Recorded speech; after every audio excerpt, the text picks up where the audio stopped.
Assalamualaikum warahmatullahi wabarakatuh. Kembali lagi di channel Camp Story. Pada kisah kali ini, Mimin akan membawakan sebuah cerita yang berjudul Balas Dendam di Masa Lalu. Cerita ini ditulis oleh Kak Zahra Fili 78. Tak pernah lupa, Mimin mendoakan sahabat pendengar sehat selalu dan dilimpahkan rezekinya. Amin ya robbal alamin. Dan jangan lupa untuk selalu mendukung channel ini dengan cara like, komen, dan subscribe. Terima kasih. Baiklah, langsung saja kita masuk ke ceritanya dan selamat mendengarkan.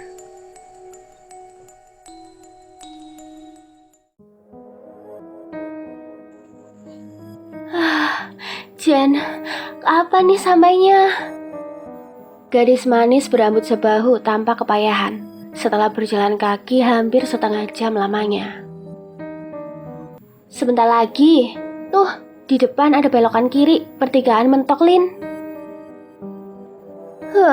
Tahu gini, tadinya kita nyewa mobil saja, biar gak kecapean. Katanya deket, ujar Herna. 3 orang gadis sama-sama sekelas di satu SMA, mengisi masa liburan mereka dengan merencanakan naik ke Gunung Bromo. Ketika tiba di kota Malang, waktu sudah sore. Mereka segera mencari angkot untuk menuju ke penginapan. Sudah jangan bawel, tuh dan bersampai, ujar Jenny kepada kedua rekannya, Lintang dan Herna. Malam ini mereka harus segera beristirahat, supaya mereka bisa berangkat menjelang tengah malam, mendaki ke puncak Gunung Bromo. Dan sampai di puncak sebelum subuh, guna menikmati sunrise saat setelah fajar. Sesampainya di penginapan, suasananya jauh berbeda dengan brosur yang ditawarkan pada mereka beberapa waktu yang lalu. Suasana halaman depan tampak temaram dengan sebuah pohon beringin di samping kiri pagar. Bangunannya agak ketinggalan zaman dan kurang terawat. Suasana yang secara keseluruhan membuat tidak nyaman bagi pendatang. Jen, bener nih penginapannya. Kok sepi banget dan suram? Mana sudah maghrib ini? Herna maju memasuki sebuah ruangan resepsionis. Ruangannya kosong, hanya tampak meja reservasi yang sudah tua. Loh, mana pengurusnya nih? Ujar Jenny. Permisi, kami rombongan dari kota A. Mau check-in, Pak, Bu, teriak Herna. Shh, Herna, yang sopan sih, kita ini di tempat orang, tegur Lintang pada Herna, sedangkan yang ditegur memasang wajah cemberut. Habisnya kosong, mana gak ada orang atau pengunjung lain lagi. Herna memberikan alasannya. Iya, tapi tetap jaga kesopanan dong, Her. Jenny menimpali lagi. Dari arah pintu belakang meja resepsionis, masuklah seorang laki-laki tua berbaju batik lengan pendek. Potongan rambutnya agak sedikit gondrong, dengan uban menyelimuti hampir sebagian rambut di kepalanya. Ada yang bisa dibantu, gadis-gadis dari kota A. Sorot matanya tajam meskipun sudah lanjut usia. Maaf Pak, kami ini sudah memesan kamar sebelumnya untuk 2 malam. Hari ini dan besok malam. Kami terlambat karena tadi teman kami ketinggalan tasnya di halte. Jenny menjelaskan ke laki-laki tua tadi mengapa hampir maghrib mereka baru tiba di sana. Sebaiknya rencana kalian bertiga ditunda untuk naik malam ini. Tidak baik cuacanya. Kelihatannya mau turun hujan. Oh iya, saya Amir. Panggil saja Pak Amir, pengurus penginapan ini. Malam ini kalian beristirahat saja dulu. Besok malam baru bisa ke puncak Bromo. Tidak Pak, kami ingin naik malam ini juga. Besoknya kami ingin keliling-keliling kota, menikmati kuliner khas kota ini. Herna menyela kata-kata Pak Amir. Jenny menyenggol lengan Herna. Herna mendelik ke Jenny. Itu terserah kalian. Saya sudah mengingatkan. Tak baik datang bertamu di saat maghrib tiba. Itu saja. Dan ingat, Mendaki gunung sama dengan datang bertamu ke rumah orang. Tatapan tajam Pak Amir menerpa ke arah Herna. Ini kunci kamarnya. Oh iya, ingat, jika mendengar suara apapun, abaikan saja. Pak Amir menyerahkan anak kunci ke salah satu gadis-gadis itu. Dan sebaiknya malam ini kalian mengurungkan dulu niat kalian untuk naik ke puncak. Pesannya lagi, lalu Pak tua itu pergi ke balik pintu. Jenny hanya diam, memandang sosoknya yang tak lagi kelihatan. Apa sih maksudnya? Dari tadi urang-urung. Jangan pergi ke puncak dulu ya. Mimik Herna mencipik mengatakan hal tersebut. Herna, yang sopan dong. Bagaimanapun, Pak Amir punya niat baik ke kita, entah apapun itu. Tukas Jenny, Lintang yang pendiam pun akhirnya angkat bicara. Iya Her, jangan gitu dong. Hargain orang yang lebih tua dan hargai adat setempat. Itu kata ibuku sebelum mengizinkan aku pergi bersama kalian. Sudah yuk, kita ke kamar dulu meletakkan barang dan istirahat. Makan lalu kita tidur. Setelahnya nanti jam 11 malam bersiap berangkat ke rest area. Di sana kita naik mobil jeep off-road, lalu mulai mendaki ke puncak Bromo. Terang Jenny panjang lebar dan menambahkan detail lainnya sembari berjalan menuju kamar mereka. Asik. Nanti setelah lihat sunrise, aku mau foto-foto cantik di Bukit Teletubbies, di pasir berbisik dan padang savana. Keren, kata Herna menyela penjelasan Jenny. Lintang kembali menjawil sobatnya itu karena melihat raut wajahnya Jenny mulai menakutkan karena kesal. Kalian ini dijelasin malah sibuk sendiri-sendiri. Sudahlah, kita langsung istirahat dulu. Ingat, jam 11 semua harus siap dijemput. Aku sudah menghubungi temanku untuk menjemput kita, kata Jenny dingin sambil menyerahkan kunci kamar untuk Herna dan Lintang. Penginapan itu dulu merupakan salah satu mes sebuah perusahaan yang kemudian telah menjadi milik pribadi dan kini difungsikan menjadi penginapan kecil. Ada 2 rumah yang bertipe sama di kanan dan 1 rumah di kiri. Letaknya agak terpisah dan berada di tepi hutan kecil di wilayah itu. Setelah Herna dan Lintang memegang kunci kamar, lalu mereka berdua beranjak masuk ke dalamnya.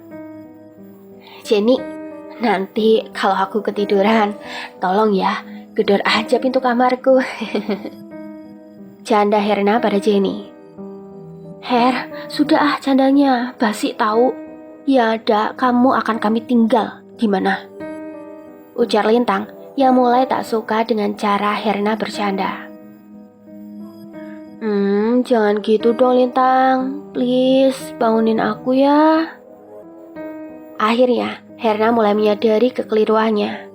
Sejatinya, Herna seorang yang penakut, namun karena sikapnya yang periang, tapi sayangnya sembrono, membuatnya sering tak mengindahkan perasaan yang lainnya.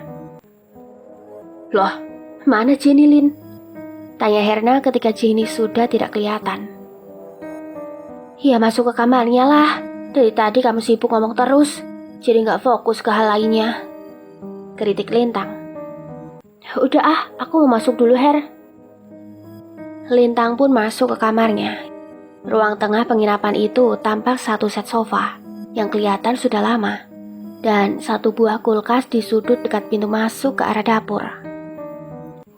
Semuanya lenggang dan sunyi. Herna hampir bergidik menatap sekilas keadaan penginapan kecil itu. Jenny kok cari penginapan seperti ini sih? Coba di hotel yang bagusan dikit. Dasar gak modal.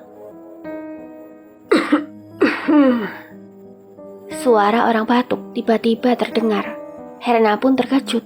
Suara yang didengarnya jelas suara perempuan tua. Tanpa kata, Herna langsung bergegas masuk ke dalam kamar. Di dalam kamar, Herna langsung meletakkan tas ranselnya di nakas samping tempat tidur. Lumayan lah, walaupun kecil tempat tidur ini, tapi tampak nyaman. Herna merebahkan diri di kasur. Diambilnya HP dari dalam tasnya. Kemudian gadis itu telah larut memainkan benda pipi itu. Suara batu kembali terdengar. Ih, siapa sih? Herna memperhatikan sekeliling kamarnya. Aneh. Perasaanku saja atau aku yang salah dengar ya? Sebaiknya aku periksa dulu deh. Bikin penasaran aja. Herna mengangkat salah satu alisnya, berpikir jika suara yang didengarnya sangat jelas dan berasal dari dalam kamar. Perlahan-lahan Herna menurunkan kakinya ke lantai dan berdiri. Saat hendak melangkahkan kaki, dari bawah tempat tidur, sebuah tangan kecil berkulit keriput terjulur cepat dan memegang salah satu kaki Herna. Gebrak! Teriak Herna kesakitan karena terjatuh ke lantai yang keras. Di pelipisnya terdapat luka dan berdarah. Kini, sepasang tangan kembali terjulur mencengkram kedua pergelangan kakinya. Tubuh Herna yang tengkurap, kemudian perlahan mulai ditarik ke bawah tempat tidur. Herna yang baru menyadari seketika panik. Tolong! Teriakan Herna panik, menyadari tubuhnya ditarik oleh sepasang tangan yang sangat kuat dan terasa dingin. Tangan Herna mencengkram kaki tempat tidur untuk bertahan dari tarikan tangan asing itu. Dia berusaha membalikkan badannya. Kedua kakinya dijejakkan kuat-kuat supaya terlepas dan siapapun itu yang menariknya akan melepaskannya. Namun, sebelum sempat dia melakukannya, tubuhnya terasa ditindih seseorang. Herna berusaha menoleh ke atas. Dan seraut wajah nenek tua menyeramkan, menyeringai menampilkan gigi-giginya yang hitam dan tajam. Herna akhirnya pingsan. Di sisi lain, Lintang terbangun ketika samar-samar mendengar suara Herna meminta tolong dari kamar sebelah. Apa tadi suaranya Herna meminta tolong ya? Tapi tunggu, Pak Amir bilang jika mendengar suara apapun abaikan saja. Guman Lintang yang hatinya bimbang.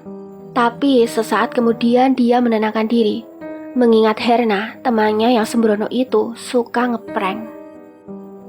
Lintang pun akhirnya melanjutkan tidurnya. Sekilas jam kecil di tangannya menunjukkan pukul 9. Masih ada 2 jam sebelum dia harus bersiap, seperti arahan dari Jenny. Lintang, tolong aku. Aku kedinginan. Suara Herna terdengar lagi, kini lebih jelas dari sebelumnya.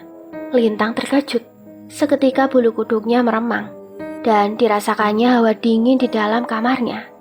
Dan semakin lama bertambah dingin. Dia berusaha tidak menghiraukan perasaan ganjil yang terbesit di hatinya akan suara-suara tersebut. Namun, kembali dirinya bimbang jika mengingat bila itu benar-benar suara Herna yang meminta tolong. Apa yang harus aku lakukan? Apakah Herna benar-benar minta tolong? Atau tadi aku hanya salah dengar? Lintang membolak-balikan tubuhnya di atas tempat tidur. Dia merasa gelisah. Diliriknya jam di tangannya. Ternyata masih jam 10:30. Lebih baik aku siap-siap aja dulu daripada ketiduran. Lebih baik bangun duluan. Tiba-tiba, Lintang merasakan perutnya melilit dan ingin ke kamar mandi. Duh, panggilan alam nih. Aku ke kamar mandi dulu lah.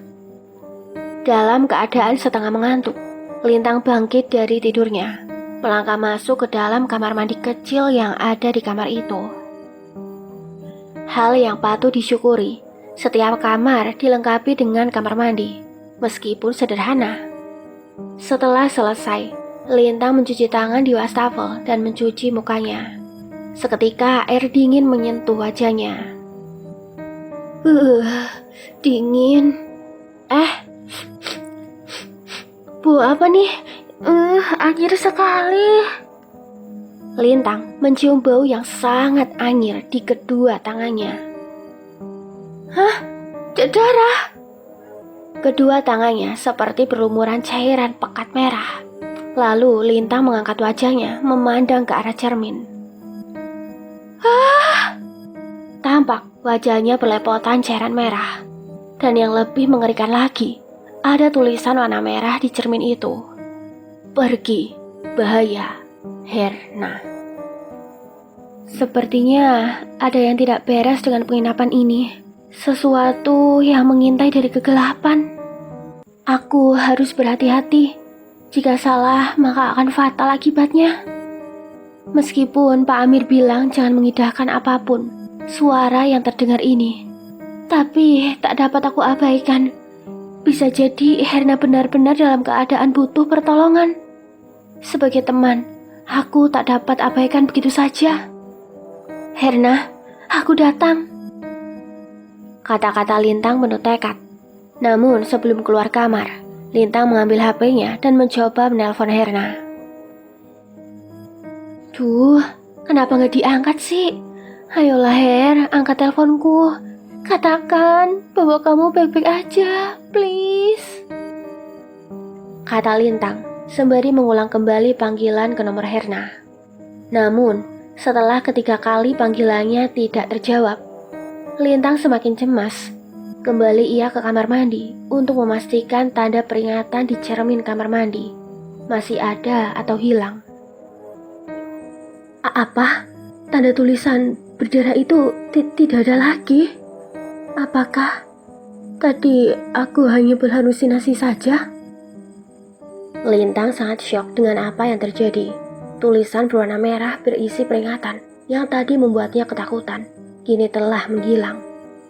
Seketika, dirinya keluar kamar mandi dan menutup pintunya. Aku yakin benar dengan apa yang aku alami. Aku jelas melihat tulisan itu di permukaan cermin. Dan tulisan itu ditulis dengan menggunakan darah. Ya ampun, apa yang sebenarnya terjadi? Aku harus menghubungi Jenny dulu. Lintang pun memencet tombol untuk menelpon Jenny. Tiba-tiba, dari luar kamar, terdengar suara langkah kaki diseret dan sesuatu membentur pintu kamar. Ya Tuhan, apalagi yang akan terjadi? Batin Lintang. Segera diteleponnya Jenny, namun ponsel Jenny tidak aktif. Berkali-kali Lintang mencoba menghubungi Jenny, tetapi tidak ada nada dering. Jenny, di mana kamu? Aku harus bagaimana ini? Di luar pintuku ada sesuatu dan teman-temanku tidak ada satupun yang dapat kuhubungi. Ada apa ini sebenarnya? Tiba-tiba terdengar ketukan di pintu. Lintang terloncat karena terkejut. Ya Tuhan, siapapun itu di luar, semoga hamba mendapatkan perlindungan-Mu. Doa Lintang dalam hati sambil memberanikan diri melangkah ke pintu kamar. Pintu pun dibuka Lintang. Astaga, Pak Amir. Ada apa, Pak? Syukurlah ada Pak Amir. Saya harus memberitahukan hal yang aneh di kamar saya. Tolong, Pak. Di depan pintu berdiri Pak Amir yang memandang tajam dan dingin ke Lintang.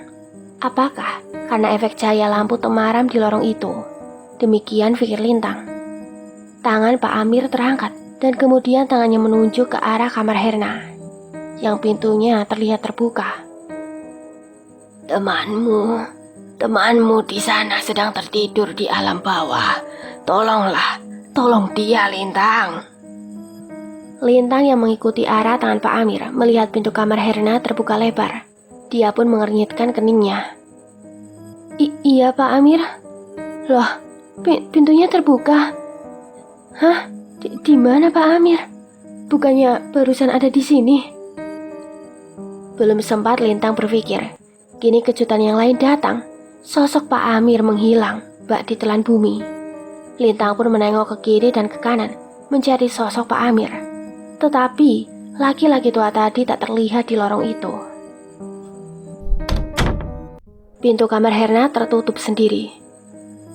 Astagfirullah, kenapa pintu itu menutup sendiri? Aku yakin ini ada yang gak beres. Tapi apa yang bisa aku lakukan?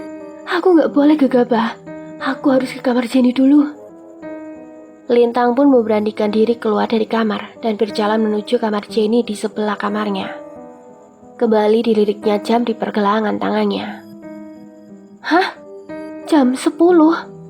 Bukannya sekarang harusnya jam setengah 11? Tapi kenapa jamku masih menunjukkan angka 10? Aku harus cepat ke kamar Jenny, harus. Namun, semakin Lintang bertekad mempercepat langkahnya ke kamar Jenny di sebelah. Jarak yang seharusnya hanya 10 langkah, kini harus bermenit-menit Lintang lalui dan belum juga sampai ke kamar Jenny. Ya Tuhan, mengapa aku hanya seperti jalan di tempat? Kenapa tidak juga sampai ke pintu kamar Jenny? Tolonglah hamba-Mu. Belum sempat Lintang menghela nafas, terdengar suara pintu di belakangnya. Pintu kamar Herna terbuka. Herna? Lintang menoleh ke belakang. Seringai menakutkan dari wajah seram seorang nenek-nenek yang muncul dari pintu itu, membuat Lintang panik seketika. Tolong, Jenny tolong aku. Di sisi lain, Jenny sedang tidur-tiduran di kamar dan memainkan benda pipi di tangannya. Ada apa ya? Perasaanku gak enak dari kemarin. Main HP, beritanya perang terus di YouTube. Semoga semua aman dan damai. Gumam Jenny, dan kemudian dia meletakkan HP-nya di meja nakas. Kemarin lusa kan Lintang menelpon ingin ikut ke Bromo. Tapi aku gak jadi pergi, karena tiba-tiba sakit demam. Coba aku telepon Lintang sekarang. Jenny berbicara pada dirinya sendiri.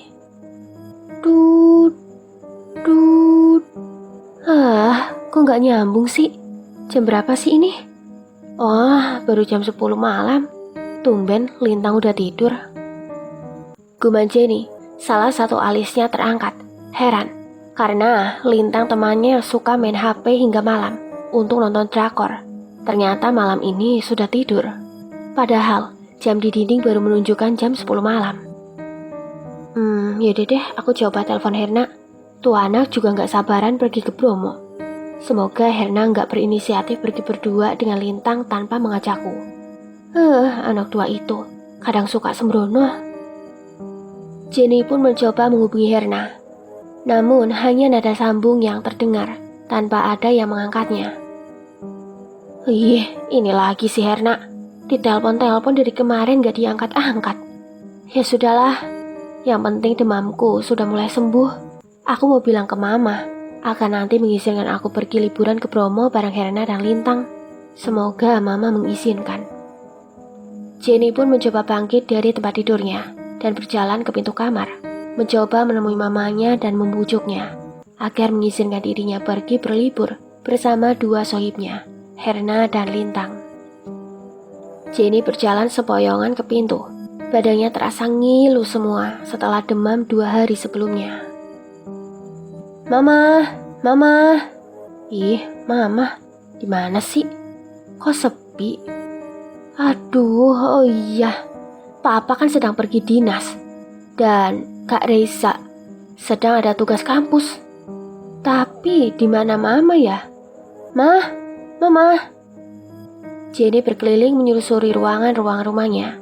Tapi mamanya tidak nampak dimanapun. Yaudah deh, aku ke kamar lagi aja. Aku mau istirahat. Semoga besok aku sudah benar-benar sembuh. Ternyata Herna dan Lintang pergi berdua saja, tanpa adanya Jenny. Lalu, siapakah sosok yang berwujud Jenny yang bersama mereka di awal cerita? Kembali ke Lintang. Jen, buka pintunya cepet Jen, tolong. Lintang yang berusaha payah berjalan terseok-seok. Sementara di belakangnya nampak sosok nenek-nenek menyeramkan mengejarnya. Akhirnya dapat mencapai pintu kamar tempat Jenny menginap. Jen, buka dong. Lintang akhirnya menangis ketakutan. Melihat jarak dirinya dengan nenek tersebut semakin dekat. Namun sekian lama Lintang mengetuk. Tidak ada respon apapun dari balik pintu itu. Nampaknya Jenny benar-benar tertidur pulas. pikir dari Lintang. Akhirnya Lintang mencoba memberanikan diri untuk bertanya kepada sosok nenek tersebut. Siapa kamu, Nek? Aku tidak takut. Apa kamu mau, nenek tua? Nenek-nenek yang menyeramkan itu hanya menyeringai mendengar ancaman dari Lintang. Dia memperlihatkan barisan giginya yang menghitam dan tajam. Apa maumu, nenek tua? Jangan coba-coba mendekat, atau aku akan... Gertak Lintang dengan suara parau dan bergetar. Dadanya kembang kempis, bernafas tak beraturan. Denyut jantungnya berdebar keras. Lintang, Lintang, mereka ingin Herna dan kamu. Suara nenek itu terdengar sangat seram dan mengancam. Ingin apa? Kamu apakan temanku Herna? Kata Lintang ketakutan. Dia semakin terpojok di daun pintu. Sedangkan makhluk yang berwujud seorang nenek menyeramkan semakin mendekat dan mendekat. Daun pintu kamar tempat Jenny menginap terbuka sendiri. Lintang yang tadi bersandar pada pintu itu terjungkal ke dalam kamar. Aduh! Lintang meringis kesakitan dan mencoba untuk bangun. Aduh, pinggangku seperti tergilir.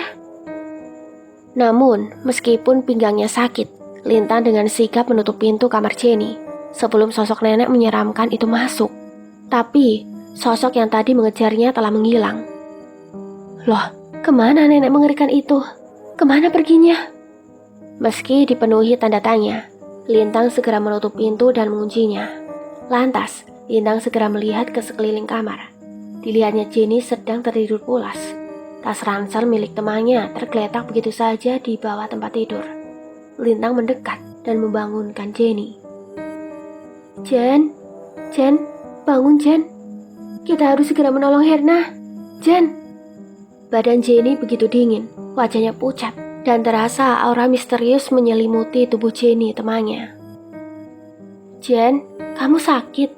Bangun Jen, please.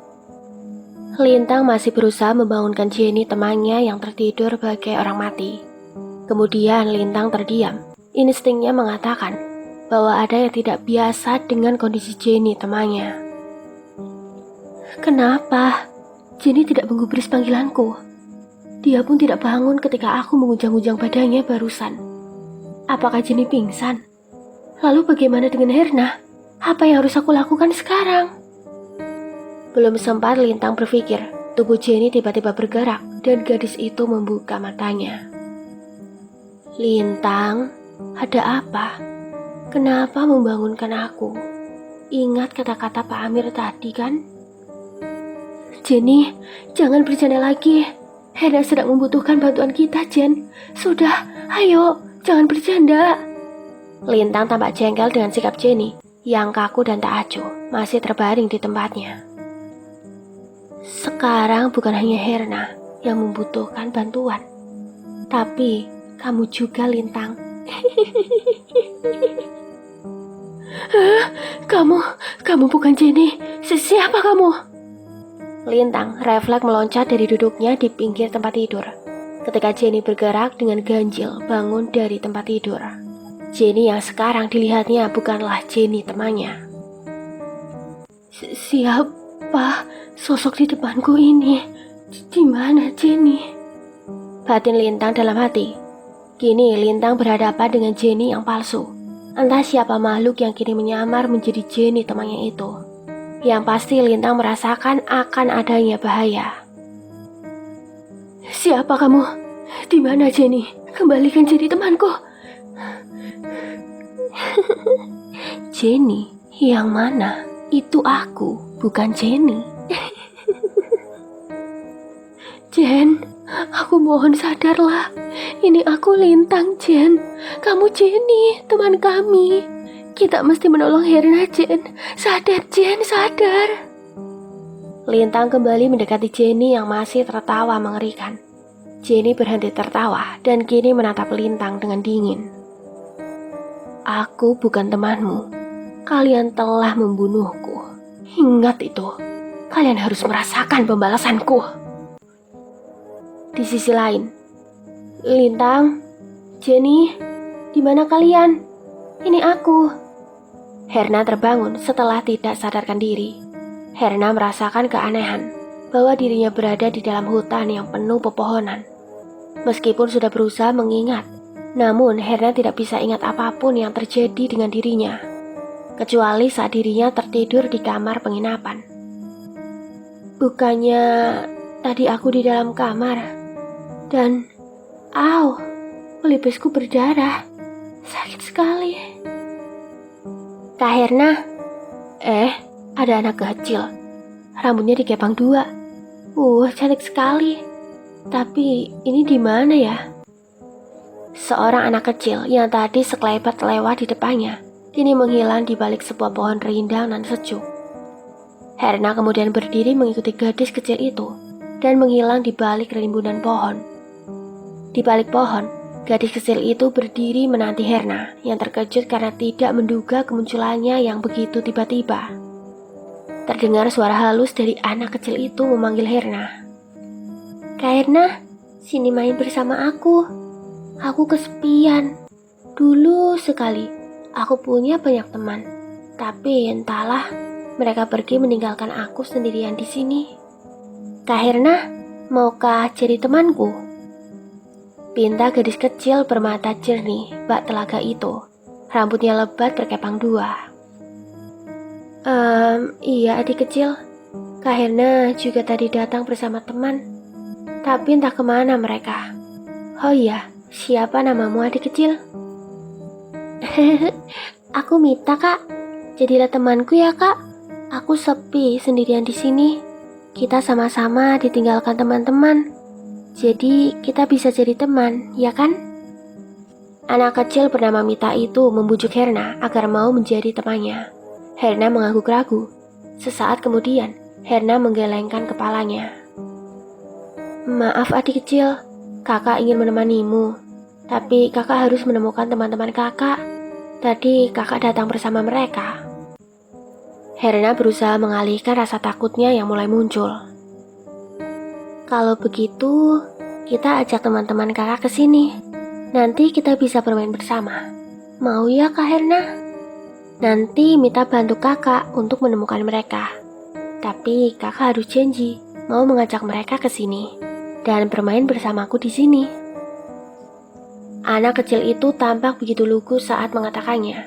Namun Herna merasakan nada mengancam di dalam kata-katanya. Herna mulai takut pada anak kecil di depannya. Jangan mendekat. Pergilah, kakak harus segera pergi dari hutan ini. Kakak tidak mau jadi temanmu. Dasar anak kecil brengsek, mencoba menakut-nakuti aku. Awas ya, kamu belum tahu berhadapan dengan siapa. Kau kira aku takut padamu. Dasar anak kecil. Kata Herna ketus. Kembali Herna mundur ke belakang, mencoba membuat jarak dengan Mita. Mita yang bertubuh mungil, melangkah maju pelan-pelan mendekati Herna yang ketakutan. Namaku Mita kak. M-I-T-A. Apakah Kak Herna ingat seseorang yang namanya mirip denganku? Tanya Mita si anak kecil itu. Anak kecil itu menunduk sejenak, lalu mulai tersenyum dan kembali menatap Herna dengan tatapan sinis yang menakutkan. Sementara itu di penginapan, Lintang berusaha mencari jalan keluar untuk melarikan diri dari Jenny atau entah siapa yang ada di depannya yang menyerupai sosok Jenny. Ingat Lintang, aku bukan temanmu. Jika aku temanmu, mengapa engkau meninggalkan aku untuk mati kedinginan dan sendirian di sini? Mata sosok yang mirip Jenny kini mulai membesar dan membelalak menakutkan, hingga kedua bola matanya hampir keluar. Lintang sangat syok dan ketakutan melihatnya.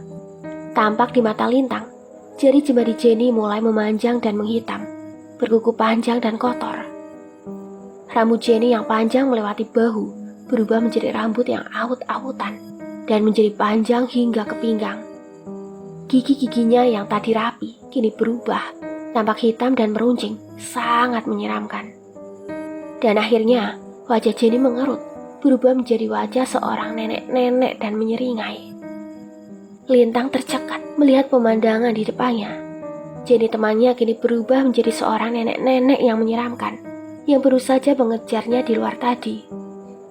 Kini nenek itu telah berdiri di sana, di dalam kamar, hanya berjarak kurang dari 3 meter.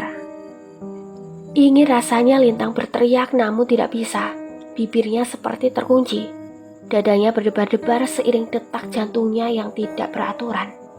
Nafasnya memburu dan keringat dingin keluar membasahi pelipisnya. Tanpa diduga, nenek menyeramkan itu melesat ke arah Lintang, dan kedua tangannya mencengkram leher Lintang berusaha untuk mencekik. Rasakan pembalasanku, Lintang, karena telah mengakibatkan kematianku.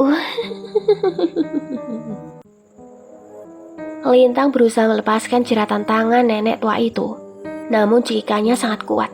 Lama-kelamaan, Lintang kehabisan nafas. Lintang refleks bergerak mundur dengan sisa tenaganya untuk menghindari serangan nenek menyeramkan itu. Namun sial baginya, karena salah satu kakinya menabrak pojok ranjang, Lintang pun kehilangan keseimbangan dan terjatuh ke belakang. Benturan keras terdengar ketika Lintang terjatuh, dan tubuh serta kepalanya menghantam ke lantai. Lintang pun kini terlihat tidak bergerak. Flashback 11 tahun yang lalu, di tempat yang sama di perumahan mes karyawan. Her, lihat tuh ada anak udik datang, kucel ya. Herna kecil menoleh ke anak kecil yang dimaksud oleh Lintang. Oh, anak si pengurus mes. Ada apa kamu kesini-sini? Jangan deket-deket deh, bau tahu. Ejek Herna pada Mita, anak dari pengurus mes. Pakaian Mita yang sangat sederhana dan biasa, juga penampilannya yang awut-awutan, membuat Lintang dan Herna menjadikan Mita bahan ejekan mereka, anak-anak dari kota. Jangan begitu Lintang, Herna. Dia kan hanya mau temenan sama kita. Apa yang salah? Jenny muncul dari salah satu pintu rumah mes, tempat keluarganya tinggal. Aku sih ogah berteman sama dia. Kalau Jenny mau ya sono. Tapi aku, gak mau temenan sama dia. Tukas Herna kecil ke Jenny. Herna dan Lintang memandang aneh pada Jenny, yang akhirnya membuat Jenny merasa tidak enak. Hingga akhirnya Jenny pergi masuk kembali. Lihat tuh Jenny, mau-maunya mau berteman sama si Mita yang kucel. Kalau aku sih amit-amit deh, ucap Herna. Apalagi aku, ogah. Lintang pun menyambut perkataan Herna. Dasar jelek, kampungan, sana pergi, usir Lintang pada Mita. Mita yang terlihat sedih dan kecewa pun pergi menghilang di belakang rumah-rumah mes, kembali ke rumah kecilnya, tempat kakek dan neneknya tinggal. Her, aku ada ide buat ngerjain anak udik tadi. Sini aku bisikin. Lintang membisikkan rencananya ke Herna untuk mengerjai Mita agar kapok dan tak mendekati mereka lagi. Beberapa jam kemudian, Mita, di mana kamu, Nduk? Ibu tua nenek Mita yang mengasuh Mita tampak kebingungan. Kakek, kemana Mita? Sendari siang tadi hingga sekarang maghrib kok belum pulang? Saya akan cari, Nek, dan bertanya kepada anak dan bapak-bapak yang tinggal di mes ini. Siapa tahu Mita sedang bermain dengan salah satu anak-anak itu. Tegas Pak Tua yang sebenarnya adalah Pak Amir. Iya kek, cepatlah, aku sangat cemas. Sabarlah Nek, aku pergi dulu. Laki-laki tua itu pun pergi ke depan rumah mes yang berdiri kokoh berkelompok. Penerangan yang samar-samar dari lampu-lampu jalan menerangi seluruh area itu. Dari rumah ke rumah, laki-laki tua itu bertanya. Namun tiap penghuni rumah mes tidak satupun yang melihat keberadaan cucu kesayangannya. Kini, Mita hilang, tidak diketahui rimbanya. Di sisi lain, kalian mau apa? Kok aku disuruh masuk ke gudang ini? Aku gak mau aku mau pulang aja. Tolak anak kecil itu, tak ingin menuruti kemauan Lintang, Herna, dan Jenny. Namun, ketiga anak-anak itu tak menghiraukan perkataannya, tetap meringsek dan memaksa kemudian mendorong Mita. masuk ke dalam gudang pengap itu dan menguncinya dari luar. Letak gudang tersebut menjorok ke dalam hutan, membuat suara yang berasal dari dalamnya tidak dapat terdengar kemana-mana. Singkatnya 5 hari kemudian, pencarian Mita dilakukan, akhirnya membuahkan hasil. Namun sayang, Mita ditemukan dalam keadaan meninggal, karena kedinginan, kehausan, dan kelaparan. Semua pihak menutup rapat cerita hilangnya Mita. Anak-anak yang membuli pun dan mengunci Mita dalam gudang tersebut. Lintang, Herna, dan Jenny. Mereka tak satu pun yang pernah mengungkit lagi cerita itu. Kembali ke masa sekarang. Jen, buka pintunya nak. Mama mau bicara. Mama Jenny mengetuk pintu kamar Jenny yang tertutup rapat. Jen, buka pintunya nak. Mama Jenny berusaha membuka paksa pintu kamar putrinya, namun tidak berhasil. Mama Jenny pun menelpon suaminya, mengatakan jika Jenny sudah 3 hari lebih mengurung diri di kamarnya, tak pernah mau keluar. Mendengar hal tersebut, ayah Jenny langsung pulang dan meminta bantuan tetangga untuk membantu membuka paksa pintu kamar tersebut. Akhirnya pintu kamar Jenny dapat dibuka. Jen, ya Tuhan, kamu kenapa nak? Mengapa kamu begini Jen? Ada masalah apa? Harusnya kamu cerita kepada mama nak. Jenny ditemukan setengah pingsan, kondisinya sangat lemas, tubuhnya menggigil, terbaring di dalam kamarnya. Mulutnya mengigau memanggil nama teman-temannya. Mita, maafkan kami. Lintang, jangan mati Lin, bertahanlah. Herna, kemana kamu pergi Her? Tetaplah di tempatmu, jangan kemana-mana. Mita, ayah ingat nama Mita. Mama Jenny bertanya ke suaminya tentang nama yang disebutkan oleh Jenny. Sepertinya aku ingat mah, tapi samar-samar. Tunggu, Mita. Astaga, aku ingat sekarang. Mita anak kecil yang hilang, lalu ditemukan telah meninggal di gudang mes dekat hutan, tempat kita pernah tinggal dulu. Jadi, artinya... Ayah Jenny tak percaya dengan pemikirannya sendiri. Mungkinkah ada hubungannya antara hilang dan meninggalnya Mita dengan anak gadisnya yang ini terbaring tak sadarkan diri? Tak mungkin Jenny anakku melakukannya. Tak mungkin. Lintang dan juga Herna. Padahal saat itu mereka mengatakan mereka tidak tahu apapun. Ya Tuhan, benarkah itu? Waktu pun berlalu. Penginapan kecil itu menjadi buah bibir ketika ditemukan jenazah 2 orang gadis yang tak lagi dapat dikenali karena telah membusuk.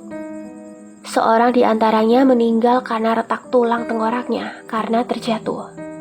Sedangkan satunya meninggal karena jatuh ke jurang hutan kecil di belakang penginapan tersebut. Kini, penginapan itu telah lama ditinggalkan, tidak berpenghuni dan rusak karena lapuk. Tak satu pun penduduk yang berani datang ke sana. Selesai. Demikian akhir kisah ini. Mohon maaf atas segala kekurangan. Terima kasih banyak atas doa dan support sahabat pendengar KM Story. Semoga sehat selalu dan lancar rezekinya.